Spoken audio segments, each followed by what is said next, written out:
안녕하세요. 오늘 저희는 당신께서 공유해주신 아버지의 삶의 기록, 천관산의 아들을 좀 깊이 들여다볼까 합니다. 네. 1915년 그 천관산 아래에서 아이가 태어났을 때 마을 노인이 관을 쓸 운명이다 이렇게 예언했다는 이야기로 시작되잖아요. 네, 아주 인상적인 시작이죠. 이게 바로 당신 아버지의 이야기입니다. 그렇죠. 1915년부터 1976년까지 정말 한국 현대사의 격동기를 그대로 관통하는 삶인데요. 맞습니다.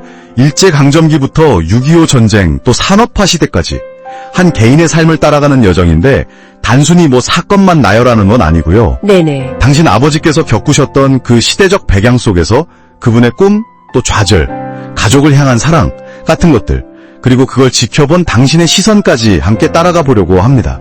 그러니까 운명이라든지 개인의 의지, 또 시대가 주는 한계 속에서 한 인간이 어떻게 자기 삶을 살아냈는지 그런 걸 탐색해보는 거겠네요. 네, 바로 그겁니다. 기록을 보면 아버님께서는 어릴 때 부모님을 여의셨지만 그래도 그 집안 배경이 상당히 좋았다고요. 육촌 형님이 검사나 변호사여셨고 땅도 꽤 넓었다고. 네, 명망 있는 가문이었죠. 그리고 어릴 때부터 상당히 총명하셨다고 해요. 그 일본인 교장이 양자로 삼아서 일본 유학까지 보내려 했을 정도니까요. 아, 정말요. 그런데 큰형님께서 그걸 거절하셨다고요. 민족적 자존심 때문에. 그렇죠.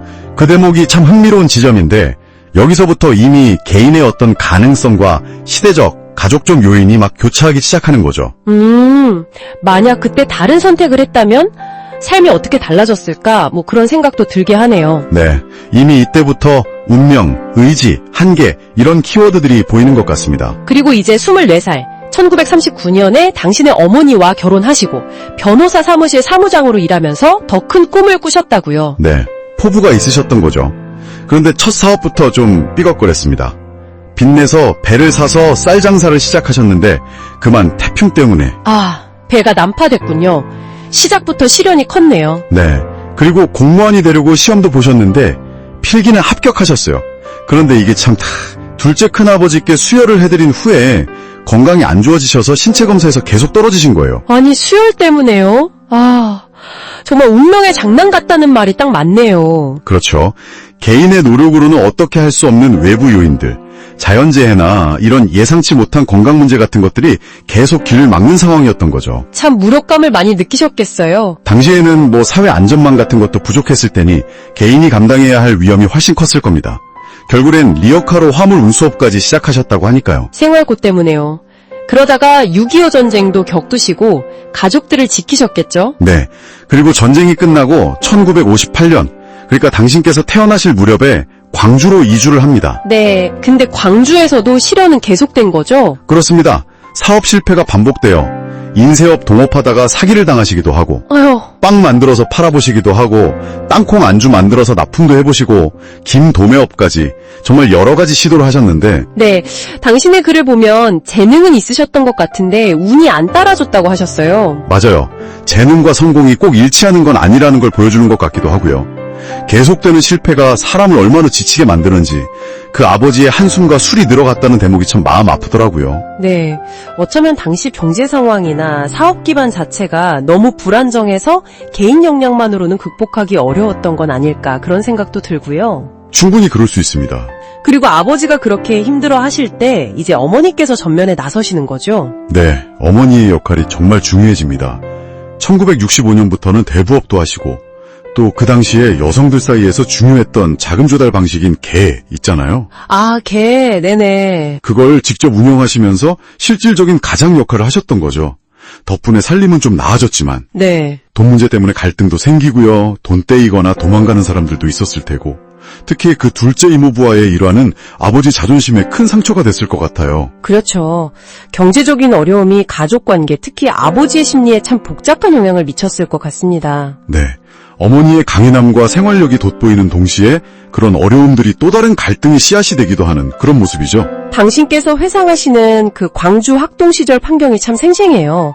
미로 같은 골목길, 시유지 위에 지은 개인 건물들, 또 국민학교 2부제 수업 이야기까지. 네, 그런 구체적인 묘사 덕분에 정말 그 시대로 들어간 느낌이 들어요. 가난했지만 월남 다녀온 형이 있던 집, 전파사 아저씨, 보혜소주 다니던 가족, 목사님 가족, 또 돼지 키우던 돼지 엄마까지 다양한 이웃들과 정을 나누던 모습이 떠오르죠. 맞아요. 팍팍한 현실 속에서도 서로 기대고 살았던 공동체의 온기 같은 게 느껴져서 좋았습니다. 네, 개인의 이야기를 넘어서 그 시대의 풍경을 담고 있는 거죠. 시간이 흘러서 당신은 고등학생이 되고 형님들이나 누님들도 각자 군복무하고 학업을 이어가던 시기, 아버지는 여전히 좀 힘드셨던 모양이에요. 술과 함께, 술 기운의 분모를 표출하기도 했지만 그 이면에는 깊은 자책감이 있었을 거라고 당신은 회고하시죠. 네, 그 부분이 참 인상 깊었어요. 그리고 1976년 너무 갑작스럽게 후두염으로 돌아가셨다고요? 당신이 고등학교 2학년 때? 네, 마지막으로 남기신 게 형들에게 받은 용돈을 모아둔 담배봉지였다고요. 당신에게 전해주라고? 그게 마지막 선물이 된 거군요. 네, 당시에는 몰랐던 아버지의 그 표현되지 못한 사랑, 그 무게를 뒤늦게 깨닫게 되는 거죠. 칭찬에 인색했던 아버지를 이제 이해하게 되면서 돌이켜보니 정작 자신도 자식들에게 칭찬을 잘 못했다는 그런 성찰까지 이어지고요. 그렇죠. 세대 간의 소통과 이해라는 게 참 쉽지 않으면서도 중요한 문제라는 걸 다시 생각하게 합니다. 천관산의 기운을 받고 큰 꿈을 꾸셨지만 결국 시대의 경랑과 계속되는 불운 속에서 좌절을 맛보면서도 그래도 끝까지 가족을 위해 애쓰셨던 아버지, 그리고 그 곁을 묵묵히 지킨 강인한 어머니. 네, 오늘 우리는 한 개인의 삶을 통해서 격동의 시대를 살아낸 우리 부모님 세대의 어떤 보편적인 모습을 만난 것 같습니다. 맞습니다. 당신께서 마지막에 던진 질문이 참 마음에 남아요. 아버지는 문간의 모자는 쓰지 못했지만 자식들에게 더 나은 미래를 주기 위해 모든 것을 바친 것, 그것이 진정한 성공 아니었을까요? 네, 정말 깊은 울림을 주는 질문이죠. 시간이 흘러서 아버지의 입장을 헤아리게 된 당신처럼 어쩌면 이 방송을 듣는 당신도 부모님의 삶이나 그분들의 좀 서툴렀던 표현 방식, 그 뒤에 숨겨진 마음을 새롭게 발견한 경험이 있지 않을까 싶어요. 네. 어쩌면 세대를 넘어서 계속 반복될 수도 있는 가족 간의 소통 방식, 또 그 안에 담긴 사랑의 본질 같은 것에 대해서 잠시 생각해보는 시간을 가져보는 것도 의미 있지 않을까, 그런 여운을 남겨봅니다.